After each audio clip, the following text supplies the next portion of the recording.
here we are, Yeah. Monifa. Welcome, Susie, to our live stream. Welcome back. I'm so excited to join you for episode 10 of Verve and Vision Sovereign Spirits Mastering Midlife. Double digits. We're at double digits. Happy 10-month Yes, anniversary to us. I know. Happy 10-month anniversary. We're on the verge of like holidays, and it is the Halloween, Dia de los Muertos, and Samhain. so many things. Samhain and Diwali. And Diwali, happy So Diwali. The happy Festival of all the Lights. things. It's It is obviously an quite important a part of the festival. cycle, right? It is. It is. And we love to talk about cycles. And as we were talking earlier, this is the first time our show has fallen so close to one of our lunar events that we love to dig into. Tomorrow is the new moon. And Scorpio. So, We're going deep in the water, folks. Deep in the moods and the feels of the waters. yes, yes, which is so fun. Like, I don't know. I was thinking last night, like, I'm like going to sleep, right? And I'm having like all these deep thoughts, and I'm like, oh, this is fun. And like, I believe most of my sleep time was spent just contemplating like these things that I don't quite fully remember because I'm like half in sleep, half asleep. But even this morning, I woke up. I was like, I didn't really sleep last night. I was thinking too much to be sleeping, right? And You were then, traveling in your dreams.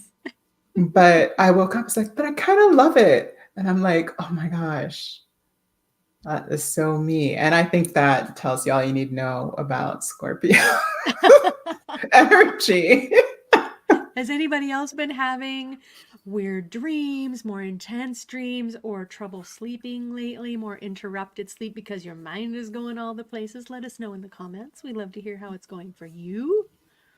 Yes. And this is usually a time when we are being able to feel past the bounds of our 3D existence. So, as the different cultures are expressing it, some by connecting to spirits that have passed on from the earth, and or the spirit or energy of joy, right? Like what Mm. brings life or what makes life colorful is kind of how I think of that approach to honoring the energy, right? And yeah, and of course, to me, I'm always looking at those dichotomies like, yeah, they're both honoring just life, like life of beauty and then life of like that has finished, but we still honor those spirits, those energies, those people, right? Mm-hmm. So it gives us that opportunity to remember why it's important to go a little deeper, past the obvious. That's my favorite definition of Scorpio that I got from, oops, I lost your name, Sonia Marie, which is that it goes beyond the surface. It's going to take you to what's not so obvious up front, right? So, in the gene keys, that is the shadow of interference, the gift of teamwork, and the city of synarchy. And in Karen Curry Parker's Quantum Human Design, it's labeled the gateway of truth. So I was just talking to Susie about this. Like these are probably the two most diverse approaches that these two have given so far, to the point where I was thinking, should I just like leave it leave it alone and just like pick one?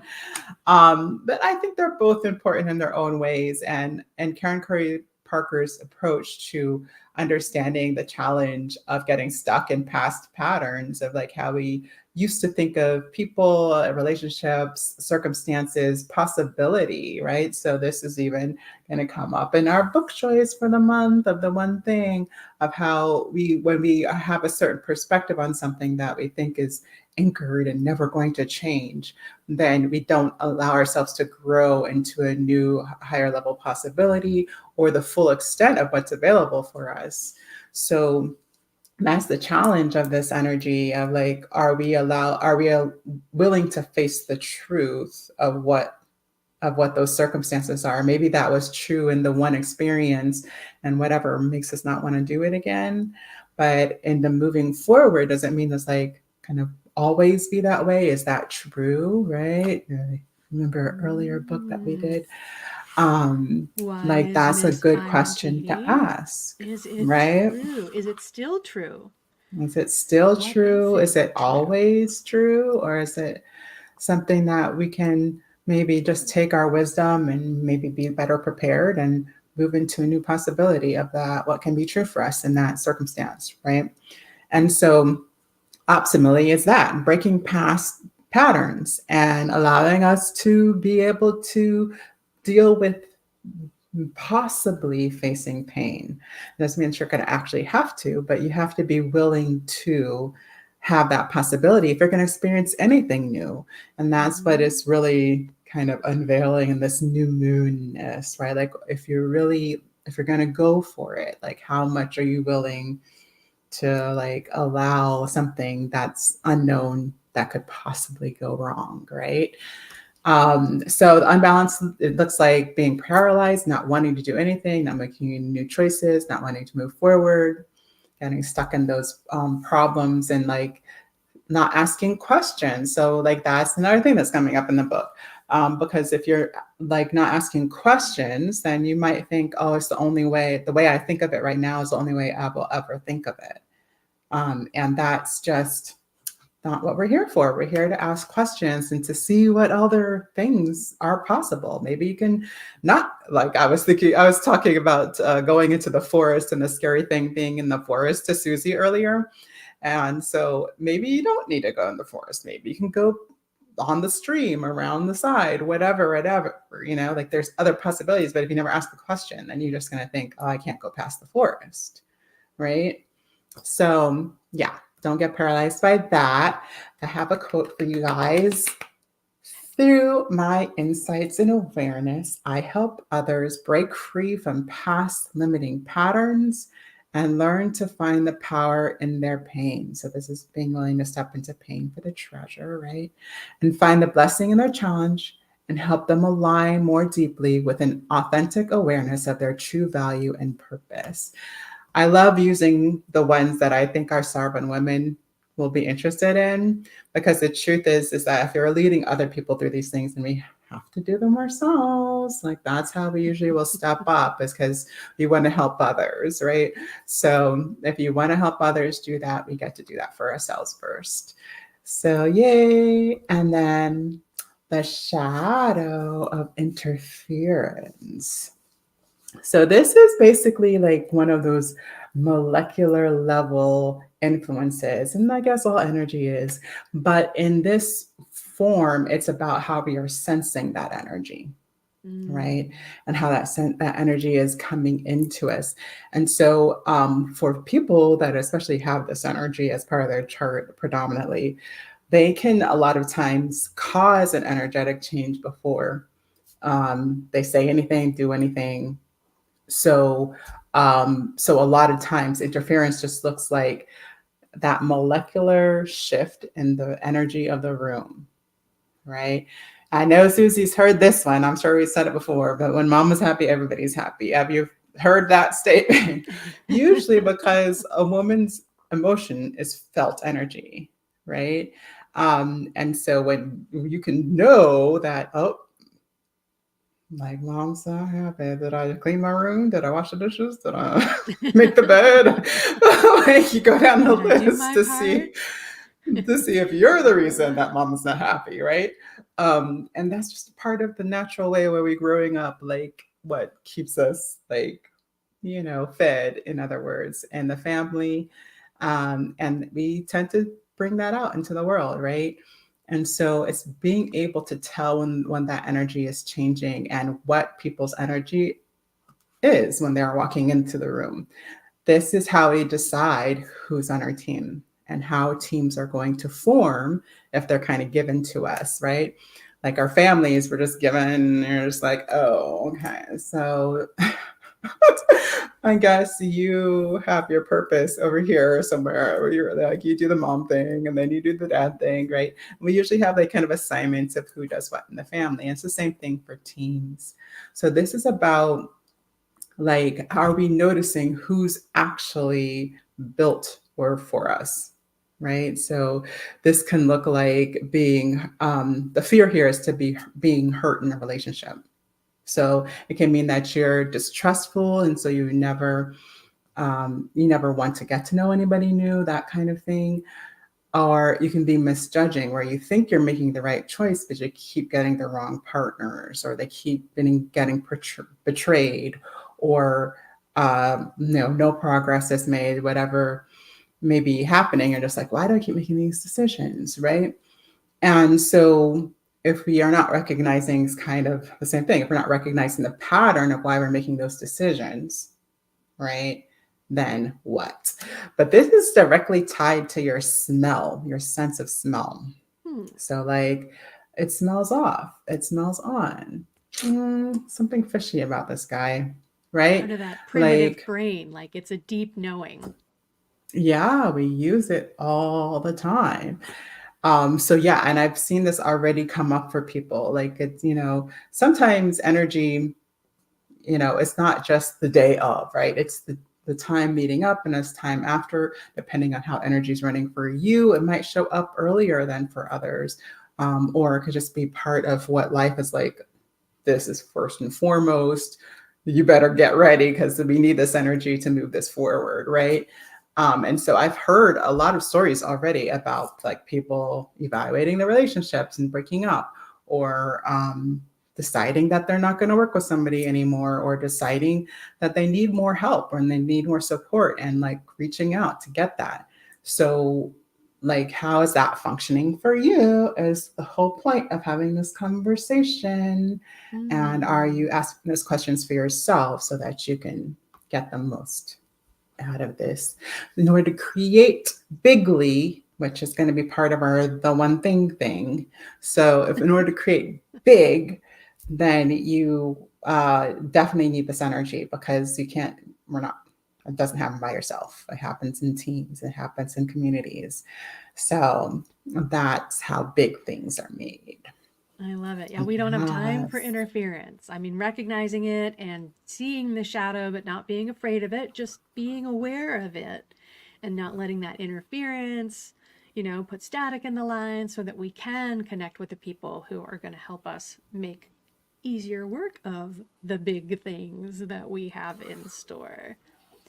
And so the flower Absolutely. essences that come up for me as you're talking about that, the first one that came to my mind is aspen. Aspen is a beautiful Bach flower essence for when you have worries that are kind of free floating, that kind of unattached, worrying about anything kind of anxiety. Aspen is your flower essence. And then red chestnut came up a couple of different ways for me. Red chestnut is the learning flower and helps us evolve. So if sometimes you've kind of had to learn the same lesson more than once, or if you're struggling to make the kind of progress that you want to, that you maybe feel you are here to, but you keep kind of stumbling over those same lessons, red chestnut is the one that's going to help you move forward on your path and break out of those patterns, help you break up with some bad habits. And then Star of Bethlehem is a wonderful flower essence for healing, for releasing old wounds. It helps us to heal from trauma, but it also helps us to reconnect with spirit. So if you are tuning into the big things that you're feeling called to do, Star of Bethlehem's a beautiful flower to help you feel more connected and aligned and help you move forward. Ooh, yummy. I love it. Yum. So those are essences. Yeah, you're so good at picking like the right things. So yeah, so if any I missed anything, just throw it in there. But yeah, so that's important. So this is the energy that's, again, how are we expanding? What are we creating that is new? What are we inviting? What the energy that's available to support what we're creating in our life, right? And the full moon, which is going to happen on November 15th, And I don't know if we actually said the new moon is tomorrow on the 1st, the full, and depending on where you are in the world, but for most of us. And the 15th is the full moon.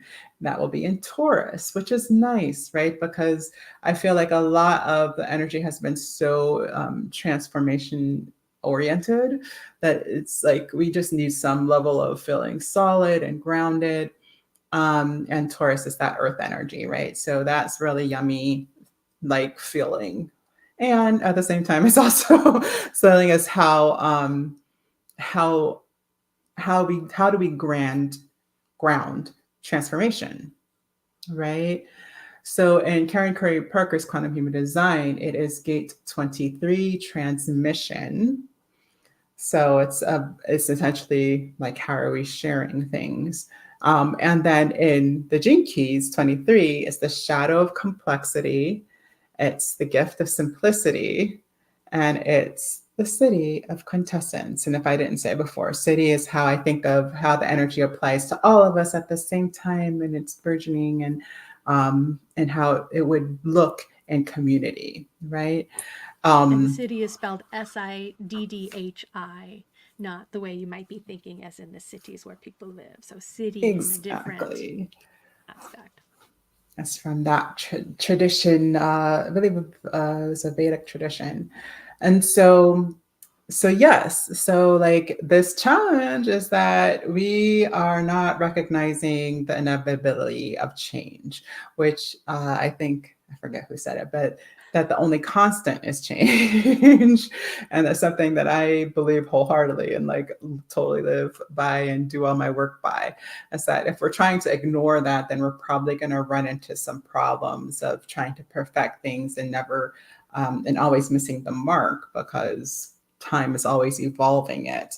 And then if we're not understanding the momentum of time and energy, then we're usually are kind of like ahead of it, behind it, like trying to anticipate, but then you're still ahead or behind. So if you want to like show up, what I call in the point of impact, then you have to be able to like recognize that it's all always going to change, and you only get to meet up with it if we're willing to like kind of at the same time know how we function in that cycle, and then how that timing is going to show up in that cycle. So this is the point of knowing where are these holidays. So why? Because again, like several cultures that we named coming into the podcast are ascribing that this is important timing of the change, right? Of the year progressing. So why? Like if again, if you don't ascribe to any of those things, that's fine, but just sense what's different for you, because that's what's important about this energy, because it's going to allow us to have that culmination that feels satisfying, and then also for us to let go of whatever is no longer needed from the old cycles, right?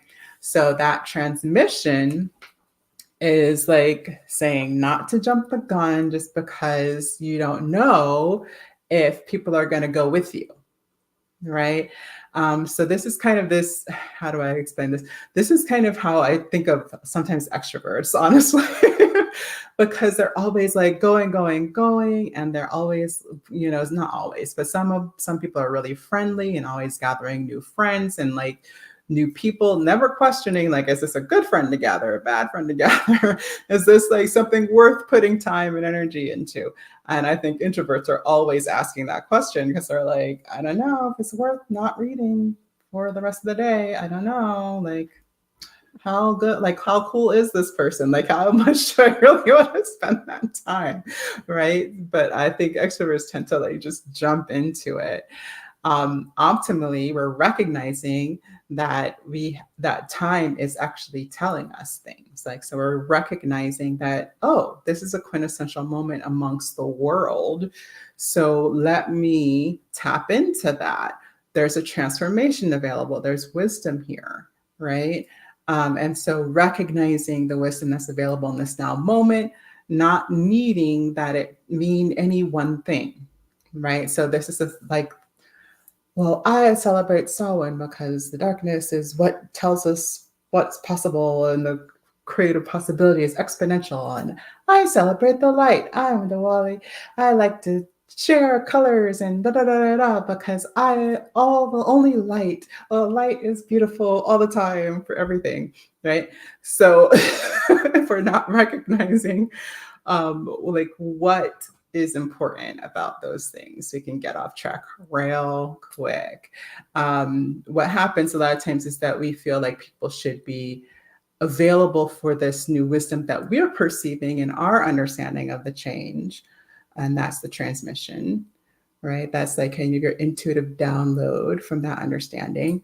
And then we're like kind of annoyed when other people don't get it. They're like, oh my God, don't you know everything's light? Like it's all about love and light. And then the other people are like, oh my gosh, don't you know that the darkness is where like creation happens? And so we're all like on our what do I call it? Soapbox? Yeah, soapboxes. um, Thank you for reading my mind. So yeah, we're all on our soapboxes and not getting anywhere. And in Gene Keys, it's this idea of wanting to like be quiet because you realize, oh, there's so many different ways of approaching it, and questioning whether you have to know more to be more right or more accurate. Like if you feel like the only way that you have anything to contribute is by having the only right answer, then you're going to have a tough time being a leader, right? Because there's more than one way to do anything. There's so many different personalities, so many different paths. Like there's more than one way to do anything. So the more important part is like, are you willing to speak to what's important for you and what your wisdom and your transmission is on the subject without needing a panel of authority to say, yes, you are right. We have told people that you have been right for 1,000 years, and it's just brilliant that you had that intuition about the thing that we've known is right for the last 1,000 years. Like, you don't need that, but often we want that, right? And that's that living in the fear that you will be excluded because of your unique idea or intuition. And then the reactive side of that is fragmented, which is basically you just spitting out ideas like I'm doing now. You're just like, blah, blah, blah. I'm kidding. Hopefully, I'm a little less than fragmented. But it's basically like saying beyond your point of knowledge and your point of wisdom, feeling like you have to contribute past what you are, what's available to you, and what your strengths are, and then getting fragmented into like all the things that people want from you that you think people want from you, instead of what is just true for you in this now time and place, and then allowing yourself to change your mind or to choose something else as priority later, right? If you want to, it's totally cool. But that's how you can keep things simple. It's just say what's true for you right now, instead of like feeling like you have to prove it for all time, or that is the last say that you have on a subject, you know? Which still is so on point with the book that we're reading this month, The One Thing, because it's all about not overcomplicating it, not trying to do all the things for all of the people all at the same time, and not getting anywhere with all of that fractured energy and attention.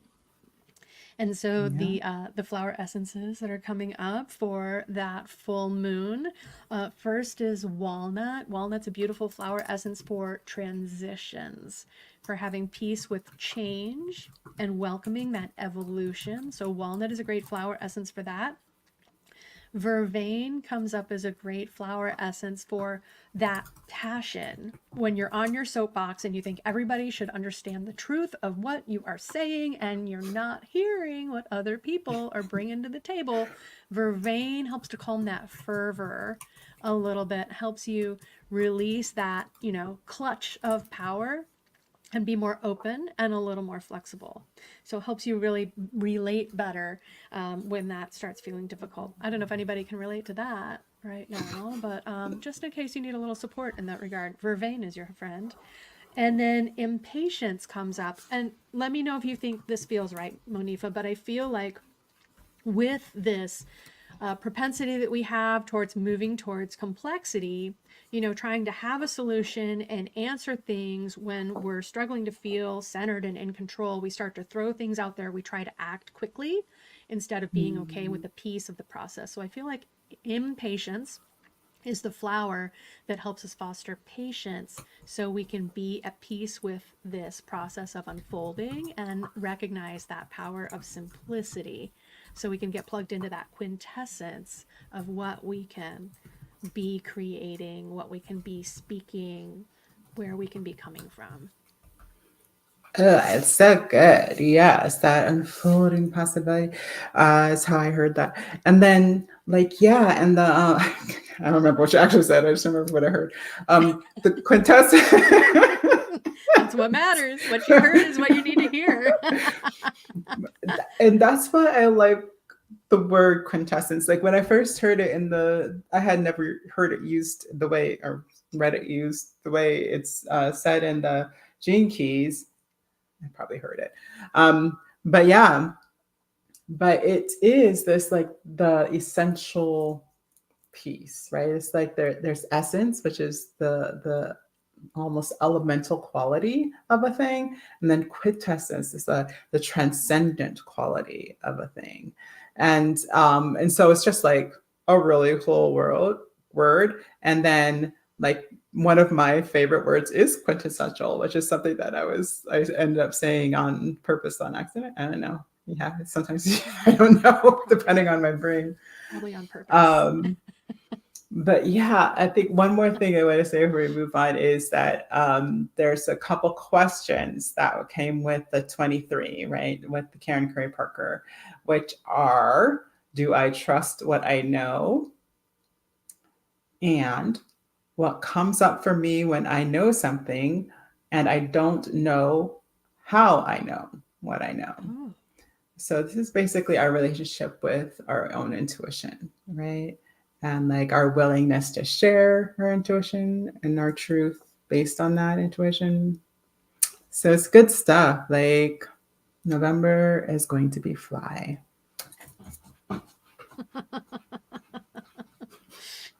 Big stuff, big stuff. I mean, we've all known that. We all know that there's going to be a lot of movement in November. So ease into it, make peace with the process. It is unfolding. All we can do is take care of our house, take care of your business, and Yeah. I think that's the thing is that I think big things are big things and they're always going to be big, but we get to decide like how much space they take up within ourselves and in our lives. And when we notice again, like who's truly on our team, we recognize that those people are not necessarily on the larger stages, right? Those people are important too. But the truth is that your close community, who you're actually neighbors with, who's actually you spend the most time with, those are the people that are really bringing meaning to your life and the possibility to your life. And so if we are over focusing on things that are too far outside of us and very like little that we can do or about or control, it can make us feel really unstable. So this is a great time. Like again, the energy is telling us like, let's pay attention. Let's keep it simple. Like, let's like focus in and like not be like the important things are the important things. You take care of them and then you allow yourself to come back home to self, right?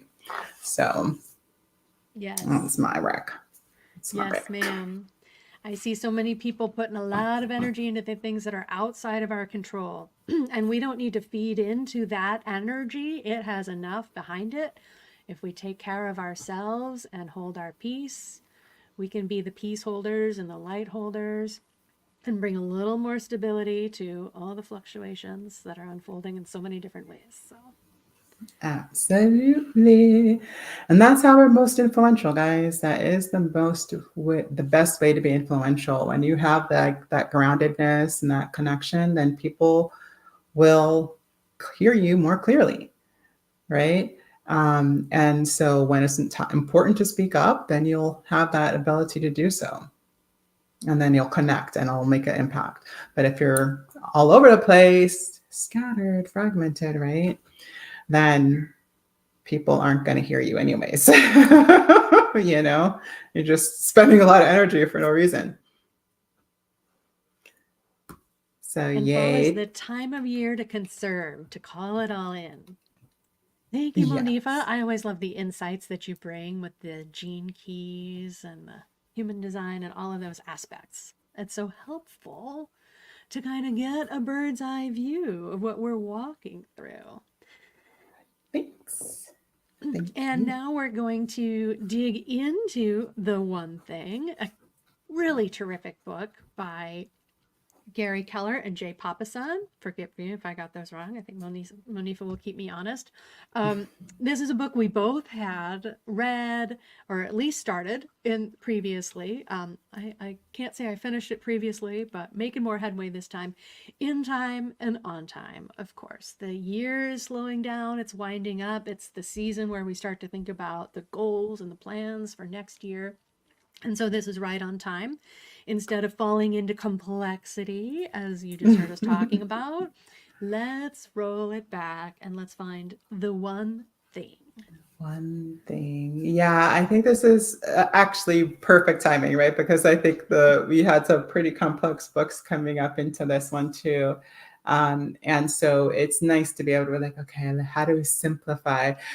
So yay for timing. And then, yeah, and then going into holiday season, we know that it can be super overwhelming, super stressful for the people that have to organize and get everything, all the tasks done to make the beautiful moments happen, right? And so, what does it look like for that to be a simple process? I think this is the perfect approach. Where the one thing, the book that starts out with the most perfect question in the world. I mean, I like a lot of different questions. I use them regularly, just to center me, like focus me on an idea. And and my biggest message over the last few weeks, if not the month, has been ask more questions, right? But this question is probably the best question I've ever heard in my entire life. And it's the reason why I recommended this book, which is what is the one thing I can do such that by doing it, everything else will become easier or unnecessary? And I'm like, simplicity, you know? Like, what's the one thing? Like, and I just like, and you just focus on one thing at a time, which for somebody who slightly ADHD, slightly neurodiverse, however you want to call it, like all the elements, therefore, with I cannot focus. This is like beauty. Like, I feel like I'm done. You're welcome. And if you feel a little triggered by this question, I think that's why I had trouble finishing the book before, because I'm like, I can't do just one thing. Everything needs to be done. I can't put things in line. They can't wait in line. I need to keep tackling all the things. So if you're a little triggered by this, stick with us. Stick with us. Yeah. Hold that space for potential. It's really fascinating to Yes. see how Gary unfolds this within the book. But also how just hold space that it could be true. The It potential could that be it true. it could help you get further faster rather than trying to do all the things. Yeah. I think when we say one thing, I think anytime you're afraid to nail like some like or get something down to one, it's that we think that um essentially that we'll be stuck there. I don't know how you feel about it, but if it can feel like if I only do the one thing, then I will think that I'm done. And I'm not done. Or if I only focus on the one thing, then what about all the other things I love and care about and I'm super passionate about? And it's part of my life and it's part of, I can't choose, right? Like if we're going that direction, then we're thinking, oh, when I pick the one thing, it's the one thing I have to pick for the rest of my life. And we're just like, no, that's not Any short like attention span havers out there? That's me. I'm like the one. This is the I have to commit to a thing one, just for how one. long? Well, it doesn't even work that way for me, right? Like I may pick one and then I end up working on 10, but I come back to one, right? But yeah, but go, like, there's probably a better way to do that. But that's as far as I've gotten to this point. And so yeah, going small, allowing you to have more impact on what you're getting done is the idea. So, like, again, just walk with us here. I have said from the beginning, the first time I read this book, I was just like, the first four chapters are debatable, right? Like, they're debatable. I'm sorry. Some of the premises are like, oh, that's cute. That's cute that you think that. But there's other ideas in the world, and that's not it. It's very like one thing centered approach overall. And I'm like, yeah, I'm a multitasker. I'm an artist. Like, you're not selling me on this at all. Um, but then he talks about the domino falling, and he mentions that that when the domino falls, when you do the one first domino, depending on like how much you got going on, depends on how much fulcrum you can topple over at the end. So have you ever seen like one of those huge domino things and are like going up ladders and going down, da, da, da, da, and then like sometimes the last of domino will hit something huge, like a big piece of wood or something that's really pretty heavy, and it causes that thing to topple over, right? And it's because of a physics principle that says that if you just do if you pack up that one thing, the momentum of change is going to lead through to a bigger outcome on the other side. So they even have like an equation that says like, what's it? I think the amount of momentum that would topple something that would be able to like land on the moon or something that would be tall enough to like topple something that big. Yeah, I'm as just he like, follows that whole line of thought in the book, the physics is one domino can knock over the next item up to 50% larger. So if every domino is 50% larger than the first, ultimately you're getting to the scale of the Eiffel Tower, to items that could reach the moon.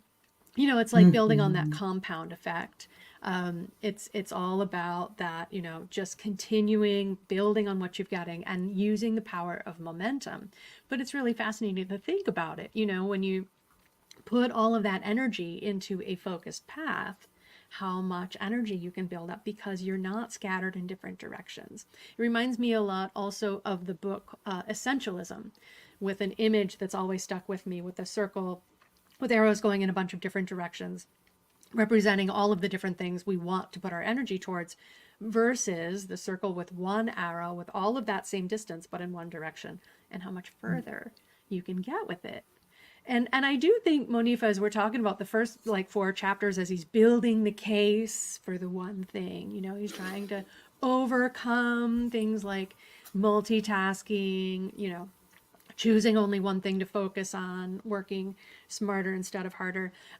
Maybe some of our initial challenge comes from, the masculine approach, right? Two men wrote this book, and it's the result of the work that they do in their business. And a lot of the business world comes from that kind of masculine perspective of energy and not honoring cycles as much as you and I love to do. And so I think while he's building the case, sometimes that can rub us the wrong way because maybe their logic doesn't completely align with ours.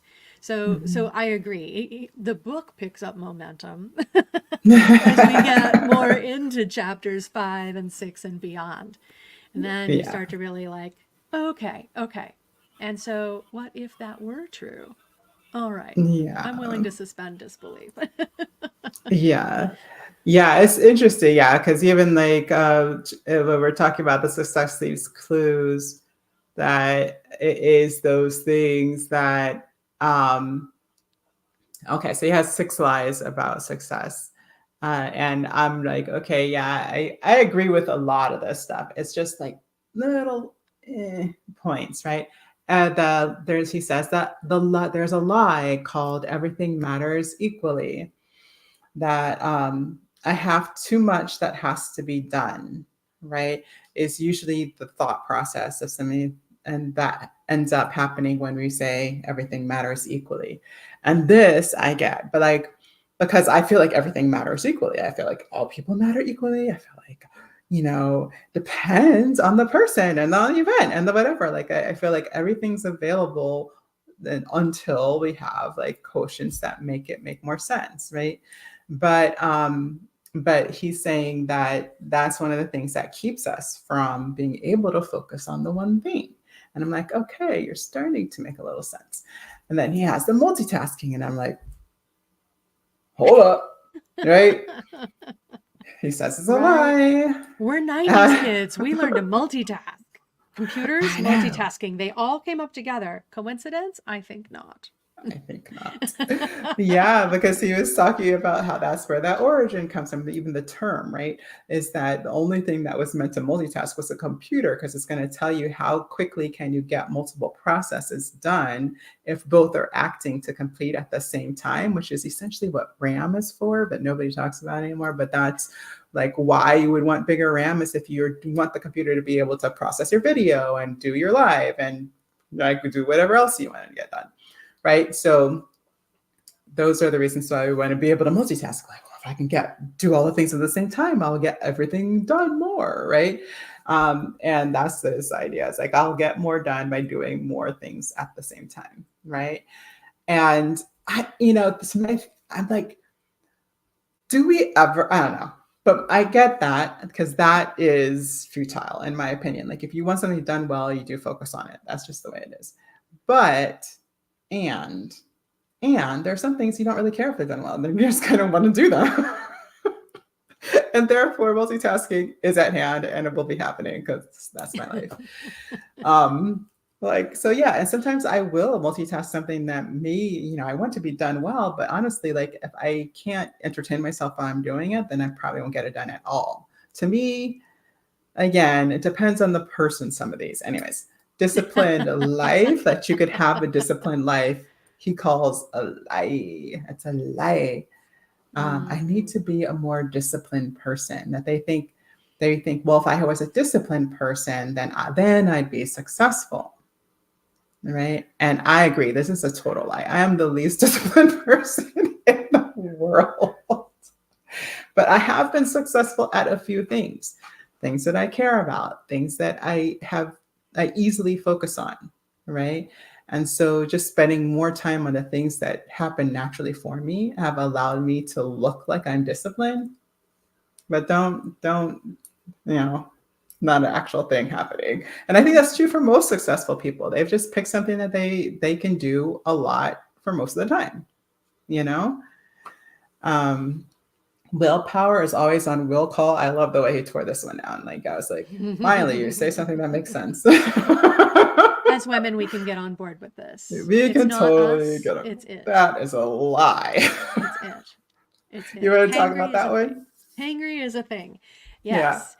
Again, it just it builds so beautifully on, it doesn't only come down to discipline. It doesn't only come down to mastering your willpower, and he cites all these studies, which is so helpful in illustrating, from toddlers all the way on up, that willpower is in fact finite. And that not only is there, we have access to it, say, at the beginning of the day, but that we need to be well resourced in order to draw on willpower at all.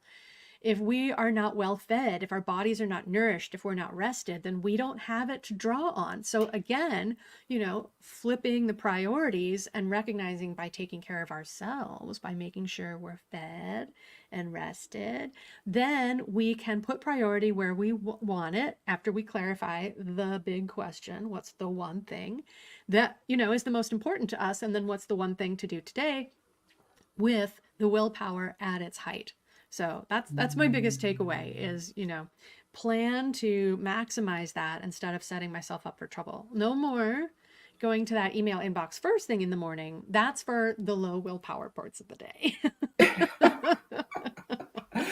Yeah, and when I start to see this play out in my life more and more, the more I'm like kind of annoyed myself, and I miss out on that time where I'm like can be super focused and super like where I want to be, not just where I finally settle into, right? So this is a good one. This is a really powerful part of that piece.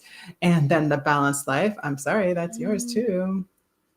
I'm That is really the triggered by lie, this. folks. In case you're wondering, a I'm balanced really life triggered. is a lie. It's a you lie. know, it's one of those things though, Monifa. I still struggle with this. because I think that, words have the definition that we give them. And just because it was decided that balance is an end point, it's a result. I don't know anything in life that is perpetually balanced. Balance is more a verb. And I see Yeah. that as an action. And so he does make that case and he comes back around to it. And so I'm still going to use the word balance because I use it in many different ways. And I do try to take the time to explain where I'm coming from. But he says Yes. balance is a lie. Yeah. And I love that He's very, he's super clear. He no yeah, he's bones super about it. clear. Balance is BS, according to Gary and Jay. He the multiple V. We usually, I don't know why poor Gary gets all the credit and Jay is like the small text, but I Jay did know, good it's work on the weird, book too. right? I believe it. Yeah, yeah. Um, but they talk about counterbalancing and recognizing, and I 100% agree with this. There are going to be times when your life is the priority, and there are going to be times when work is the priority. And even within the span of one day, that's ideal, right? We already talked about the benefits of rest.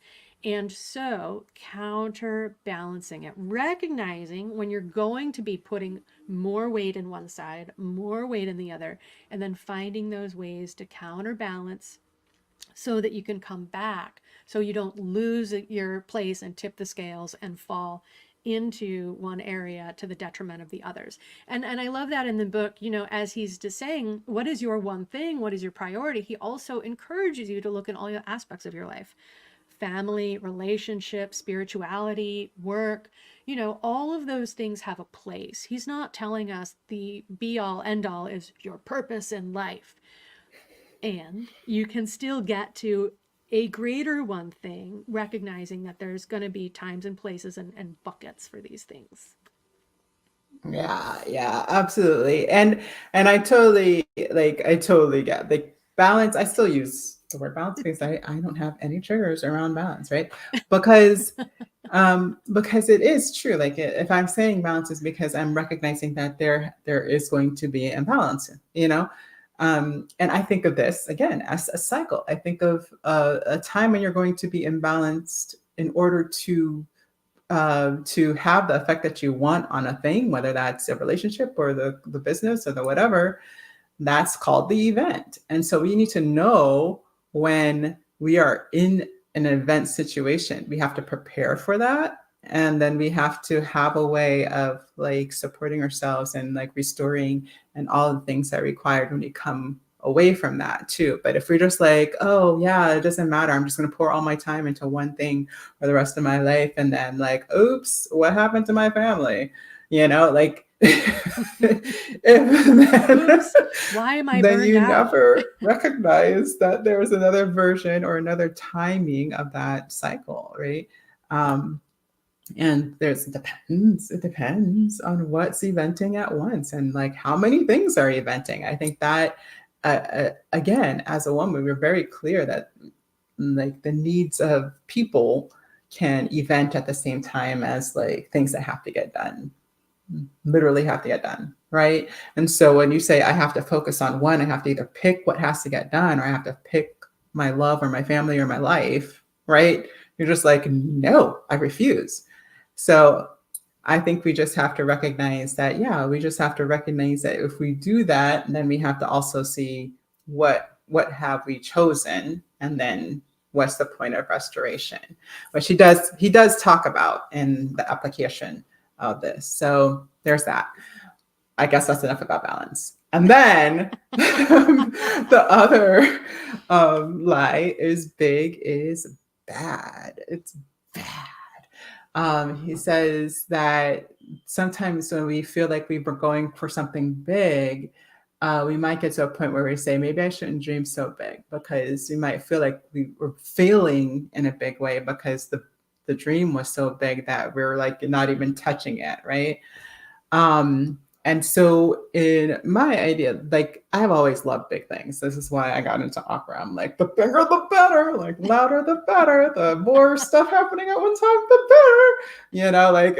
Like give me more, please. I'm definitely somebody who doesn't have a problem with big. But when it comes to my life, for a long time, I made everything really small. in the hopes that I would finally succeed at something. And it's not a good idea. Like it shrinks your world so completely, and so fast. Like you can't imagine. I've tried the other direction. It's not a good idea. Like not with our dreams, not with our a life, like how we want our life to be and turn out. So that's my 2 cents on Mm. that piece. Yes, and he talks in the book. They talk in the book about, our tendency to underestimate ourselves, right? And I've also heard people who love these kinds of books say, we tend to overestimate what we can do in the short term and underestimate what we can do in the long term. And so he does that really beautifully in the book. Talk about what's your someday goal, your 5-year goal, your this year goal, your this month goal. Like, go big. And I'm a little ahead of myself, but go big and then bring it down to find out what's the one thing for today. So, Absolutely. but instead of starting out small, so reverse engineering is the magic, right? Don't feel like you need to step here and say the next step that leads to the next step. But as you go towards the end, and this is the beauty of manifestation, right? I think this is why we all love it. Is like, what's your big, beautiful, perfect like picture? And hold space for magic and Yeah. mystery to get you there. But as you start working backwards and holding space for that potential, there are pieces that are less overwhelming. So don't be afraid of big. Yeah. Big is not Yeah, and scary. I think the one thing, the thing that scares us about the one thing in that beginning piece is that the idea that be choosing the wrong thing as the one thing, and he does talk about that as well. Because yeah, if you choose the wrong thing, you're just going in the wrong direction. If you keep going that direction, then eventually you're in the completely wrong thing, right? And so yeah, he does talk about that as well. But this is actually the one thing is actually the bigger idea, the thing behind the thing, behind the thing, behind the thing, behind the thing that makes it worthy and of as a life goal. And then how do we approach that one thing? It's like, how are we aligning to that within this now circumstance, within our relationships, within our spirituality? So it is more expansive than it sounds in the beginning, right? Like it's just like, so he talks about the Uranus principle, which is the only one I was like, oh, finally we get to something that actually makes sense. About why we're choosing one thing over everything, because everything is so cool. Shiny object syndrome. I do have it. So so yeah, so he's saying he brings up Uranus principle, which is what people think of as Pareto's principle, right? Am I wrong? I think I'm right. And The Pareto then, principle, that yeah, fabulous, super applicable multi purpose 80/20 rule. the 80/20 rule. I know y'all have heard of that one because y'all are sovereign learners. Spirits mastering live life. Yeah, so it's that thing. And just knowing that, saying, oh yeah, that's actually true. If I go through my life right now and I think about the things that I'm getting the most results out of, I actually am I've gotten to them in a way that actually I only have to spend a little bit of my time and get massive results and massive give back. And so I think noticing that and noticing what actions get that is a really good idea. Yes. And it is so applicable in so many different ways, right? Initially, Pareto was recognizing that 20% of the people hold 80% of the wealth, right? The 20% who are the landowners hold all the wealth, and so you can apply it to or take a look at, where is your business coming from? Is 80% of your business coming from 20% of your clients? Well, how do you get more of those? How do you drill down to the 20% that's bringing you the 80% results? And I just have to share it because, I used it so often as I was sharing presentations, and I used to do decluttering talks when I worked with a move management company. So it's not spring, but just in case you've been cleaning closets, some of us have been lately, it is a seasonal shift. 80% of what we use is comprised of 20% of what we own. So let me say that the other way around. 20% of your belongings are what you use 80% of the time. So what are you doing with that other 80% of the stuff that's hanging out? And how many resources are you putting into taking care of that stuff? So it's, just looking at this, so many different ways you can apply this. How can we target that 20% that has the most potential, the most benefit, the most bang for the buck that we can focus on Yeah. and lighten ourselves from everything that we're trying to do, right? If that's the little light bulb that helps you release that I have to do all the things, then there you go. Yes, I love that so much. Yes, absolutely. And I think that comes in through the other conversations of like why it's important to have an idea of what's making most impactful action. He talks about again like discipline may be a lie, but it's also there's a place where discipline makes sense, right? So if you're mastering a new skill or if you're working on applying these ideas, like making time to be able to appropriately categorize and apply your energy to your life just makes sense. And it's the one thing that the one point in which discipline does have its full impact. It's the sweet spot, is what he calls it, where when you find the sweet spot of your discipline, which is he talks about the time of day being usually in the morning for most people, and that you can kind of really focus in and use some discipline, use some willpower, and like get the thing that's most important that's going to give you the 20% that shifts the 80, right? That is going to allow you to get all those things done, right? That, well, and again, that's what I love about that question. Um, what is to be done, right? That will make everything else unnecessary is one of the ways that I think of it, Mm-hmm. but easier as well. So if I can do that disciplined act of that thing that makes everything else easier, right? Or unnecessary. I might not have to do it at all. Like, woo, I will use my little 2 cents of discipline to like get something along that line finished, right? And so yeah, so I think that's important. Yes. Yes. The big question, dialing down to your one thing. We're going to dive in a little more deeply next week. You can find out more about our book club in Buy Me a Coffee /verve.vision. We're going to be getting together next Thursday at 1 p.m. Pacific, 4 p.m. Eastern. We're going to dive into the book. We've talked a lot about it today, but there are so many things we have not gotten into. So we're going to have another juicy conversation. We do this on Zoom, so you can learn more on our Buy Me a Coffee page. Join us live, be part of the conversation, so we can really dig into how we can Absolutely. apply this instead of just putting that book back on the shelf and going back to juggling all the things and giving equal weight to things that aren't really serving us and moving us forward. Exactly. Yeah. And that's the thing. It's like it sounds like a big task, but honestly, it's like the best spent planning time I've ever done was doing this, which is just breaking down those things. Like, what is ultimately that one thing? And then what does it look like over the different categories? And then how are we applying it in the different times of our day? What does that look like on an actual, what does he call them? Some tracking a device or something like that. I don't know. I call them planners. That's what I call them. Calendars and planners. I don't whatever. And Yeah. so, like those things, like how are we making it a real thing that's being applied to our life on a daily basis? That's what we're going to do in the book club. So join us next week.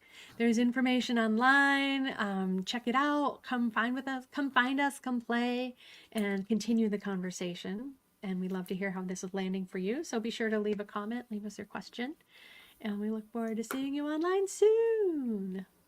We will see you soon. Take care, everybody. Happy whatever holiday you're celebrating. Happy Halloween. Happy Samhain. Happy Happy, Diwali. Happy New Moon. happy awesome day.